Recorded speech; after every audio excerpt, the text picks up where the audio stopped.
Dear students, आज हम BCom final year के फाइनेंशियल मैनेजमेंट में कॉस्ट ऑफ कैपिटल के बारे में जान रहे हैं।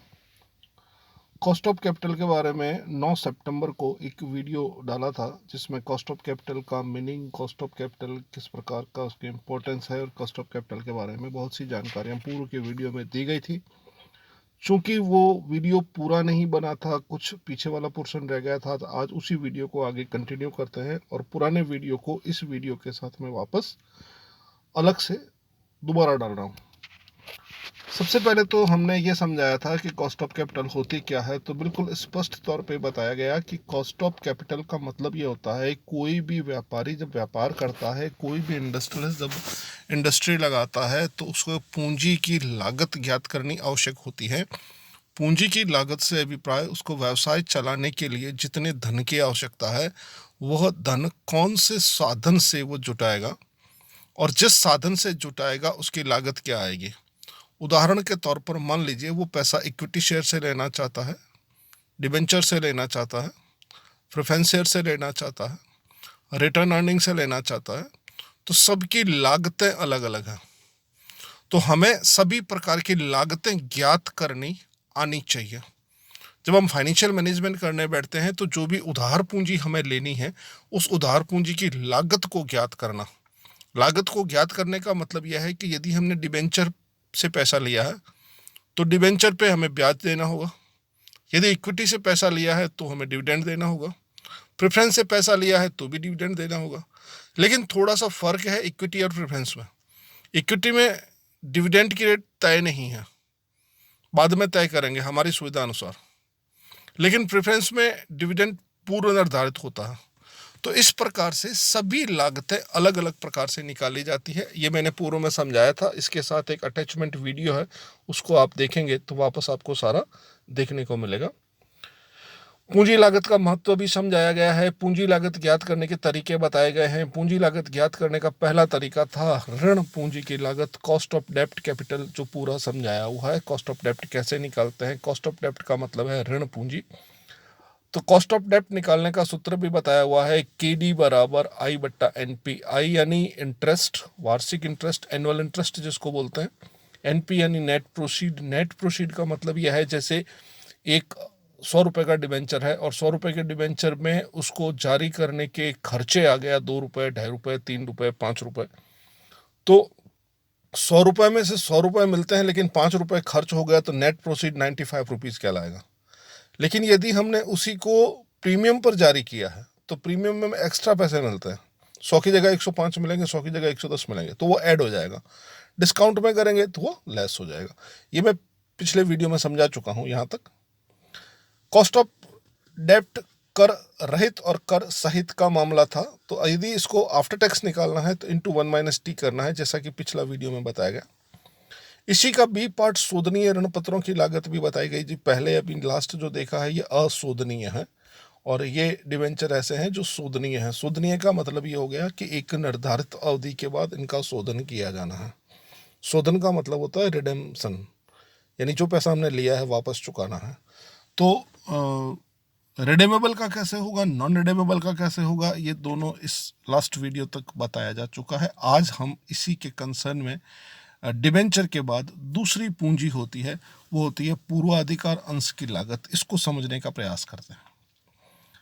जैसा कि पूर्व में ही बताया गया है, पूर्वाधिकार अंशों पर जब भी कंपनी को पैसा लेना होता है तो उनके लाभांश की दर पूर्व निर्धारित होती है। हमेशा जब भी आपने कभी अकाउंट्स में एंट्री की है, जब भी कभी आपने प्रेफरेंस शेयर का नाम लिया है, तो डिविडेंड की दर उसके साथ तय होती है। ऐसा ही लिखा जाता है 9% preference share, 10% preference share, 11% preference share, 7% preference share. तो ये जो प्रेफरेंस शेयर के साथ में जो प्रतिशत की दर दी जाती है, लाभांश की दर है। और ये लाभांश की दर हमेशा पूर्व निश्चित होती है। पूर्व निश्चित लाभांश की दर होने के कारण ये जो कुछ भी निकलता है ये हमेशा आफ्टर टैक्स निकलेगा, क्योंकि कर की दर इसमें जुड़ी हुई है। हमने लिखा है पूर्वाधिकार अंशों के निर्गमन द्वारा कंपनी आसानी से ऋण प्राप्त कर सकती है, अतः इन अंशों पर लाभांश की दर पूर्व निर्धारित होती है। अंशों पर देय लाभांश आयकर या निगम कर के लिए स्वीकार्य व्यय नहीं होता। यानी इनके किसी भी प्रकार के इनकम टैक्स या कॉर्पोरेट टैक्स के लिए कोई खर्चे नहीं लगते, इसलिए पूर्वाधिकार अंश पूंजी की कर पश्चात की लागत होती है। ये जो कुछ भी हम कॉस्ट ऑफ कैपिटल निकालेंगे प्रेफरेंस शेयर का, वो ऑलवेज आफ्टर टैक्स ही होगा, जिसे कर पूर्व की लागत में बदला जा सकता है। अब यदि जो हमने निकाला है वो हमेशा ऑलवेज प्रेफरेंस शेयर का आफ्टर टैक्स ही होगा। अब यदि बिफोर टैक्स निकालना है, जैसे डिबेंचर की हमने बात की पिछले वीडियो में, तो डिबेंचर में जब हम निकालते हैं तो इंटू 1 - t करते हैं। आप यहाँ गौर से देखिए, तो डिबेंचर का निकालने के लिए 1 - t करना होता है। डिबेंचर का जो कुछ भी निकालना होता है ये 1 - t करना होता है। ये डिबेंचर में इंटू 1 - t होगा, जबकि यही चीज़ जब अपन प्रेफरेंस शेयर में करेंगे तो इसमें हमेशा दिया हुआ रहता है, तो इसमें भाग का निशान आएगा और बट्टा 1 - t आएगा।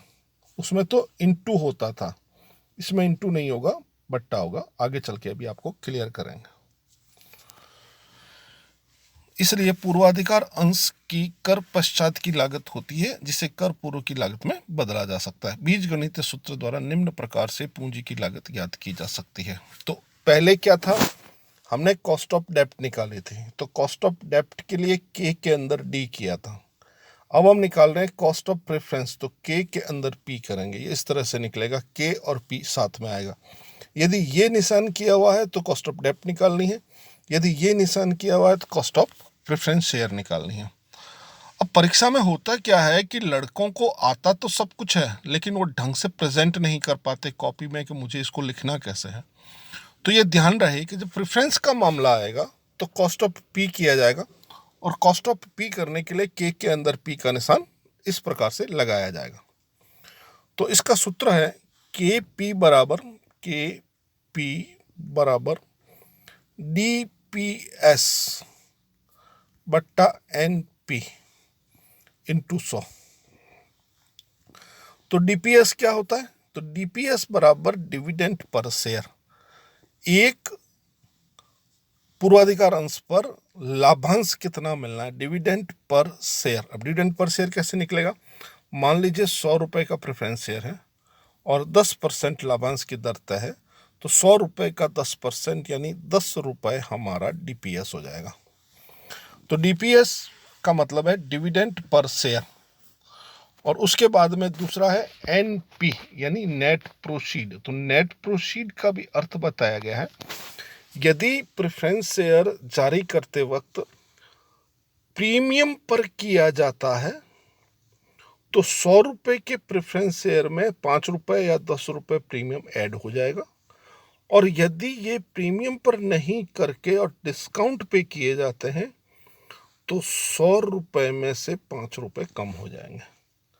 तो एनपी यानी नेट प्रोसीड का मतलब क्या हुआ, नेट प्रोसीड का मतलब यह हुआ कि यदि प्रीमियम पर जारी करना है तो 105 रुपये और डिस्काउंट पर करना है तो 95 रुपीज़। ये चीज़ ध्यान रहे, नेट प्रोसीड में प्रीमियम ऐड होगा और डिस्काउंट लेस होगा। उसके बाद यानी सीधी शब्दों में बात करें तो जो शेयर जिसने जारी किया है, प्रीमियम अगर मिलता है तो पैसा ज़्यादा मिलता है तो ऐड हो जाएगा, और बट्टा होता है तो पैसे कम हो जाते हैं तो लेस हो जाएंगे। कुल मिला के नेट अमाउंट कितना उसकी पॉकेट में आया, इट्स कॉल्ड नेट प्रोसीड। तो ये सूत्र है केपी बराबर डीपीएस बटा एनपी इंटू 100, और ये जो कुछ भी आएगा वो आफ्टर टैक्स होगा। अगर प्रश्न में बिफोर टैक्स पूछा गया है तो बट्टा 1 - t करना होगा। ये ध्यान रहे, बट्टा 1 - t करना होगा। कैसे करना होगा अपन अगले इलस्ट्रेशन में उसको समझने का प्रयास करते हैं। ये हमने एक इलस्ट्रेशन लिया है, इस इलस्ट्रेशन के माध्यम से प्रेफरेंस शेयर की कॉस्ट ऑफ कैपिटल कैसे निकाली जाती है उसको समझने का प्रयास करते हैं। इसमें कहा गया है सीता लिमिटेड ने 10% 100 रुपये वाले 1000 पूर्वाधिकार अंश निर्गमित किए हैं। बिल्कुल क्लियर कट है। देखिए अब यहाँ पर पूर्वाधिकार अंशों के बारे में स्पष्ट कहा गया, 10% ये डिविडेंड की रेट दी गई है। निर्गमन लागत प्रति अंश 3 रुपये है। अब 3 रुपये इसकी लागत आ गई, तो 100 रुपये का एक है, 3 रुपये लागत आ गई, तो नेट प्रोसीड में 3 रुपये कम हो जाएंगे। ये 100 रुपये जो इसकी लागत दी गई है इसमें ये कम हो जाएंगे, तो NP इसका 97 ही होगा। 3 रुपये लागत घटा ली हमने पहले। पूर्वाधिकार अंश पूंजी की लागत की गणना कीजिए यदि उन अंशों का निर्गमन मूल्य सम मूल्य पर किया जाए। तो सम मूल्य पर करेगा तो 100 के 97 मिलेंगे। 5% बट्टे पे किया गया तो 97 तो आता है, उसमें से 5 रुपये और कम हो जाएंगे तो वो 92 कहलाएगा। और 10% प्रब्याजी पर किया जाए, यानी 10% प्रीमियम पर किया जाता है तो 10% यानी 110 रुपये होगा। और 110 रुपये में से 3 रुपये कट जाएंगे तो वो 107 रुपये कहलाएंगे।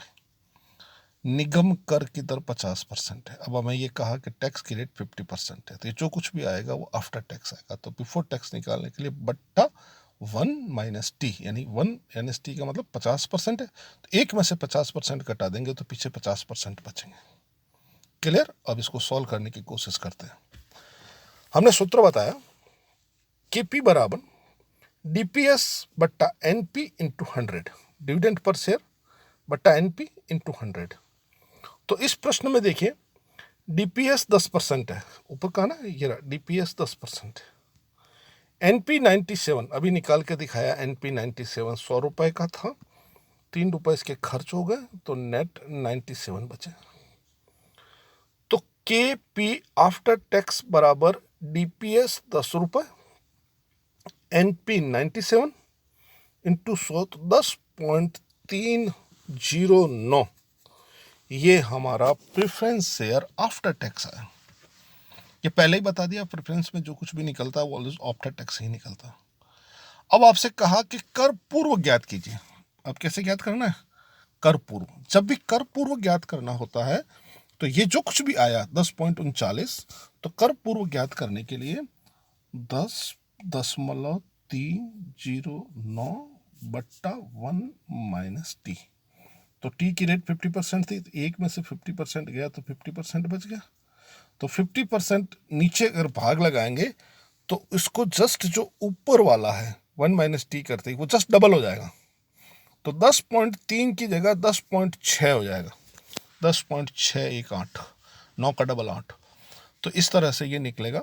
अगर हमें बिफोर टैक्स निकालना है, कर पूर्व ज्ञात करते समय बिफोर टैक्स निकालना है, तो निम्न सूत्र का प्रयोग किया जाएगा, 1 - T को भाग लगाया जाएगा। ये चीज़ें याद रखने की है, परीक्षा के समय भूल जाते हैं कि इसको कैसे करना होता है। ये 7 नंबर का प्रश्न आता है और 7 में से 7 नंबर आते आते 2 नंबर आके अटक जाते हैं, 5 नंबर कट जाते हैं क्योंकि हम थोड़ी सी लापरवाही कर देते हैं। डिबेंचर का मामले में इंटू 1 - T करना होता है, जस्ट आधा हो जाता है। प्रेफरेंस में करने के लिए भाग लगाना होता है 1 - T, तो वो डबल हो जाता है। तो ये पहला निकला हमारा डिविडेंड, सॉरी प्रेफरेंस शेयर का KP, कॉस्ट ऑफ प्रेफरेंस बराबर, अगर हम आफ्टर टैक्स की बात करें तो 10.309, और यदि हम बिफोर टैक्स की बात करें तो हमारा 20.618। क्लियर? ये दोनों यहाँ पे क्लियर हो गए। अब वो प्रश्न में 3 चीजें पूछी गई थी। पहला पूछा था सम मूल्य पर, दूसरा पूछा 5% बट्टे पर।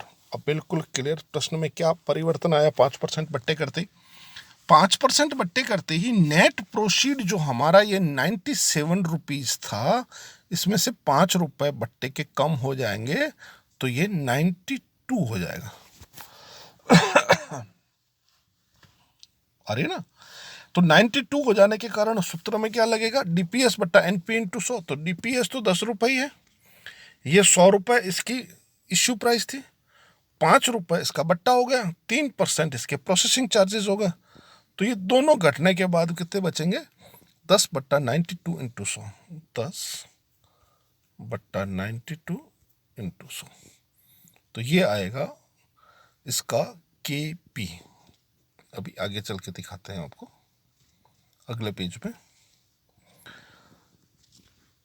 10 बट्टा 92 इंटू 100, तो ये आ गया 10.869। 5% बट्टे पे करते ही 5 रुपये कम हो गए।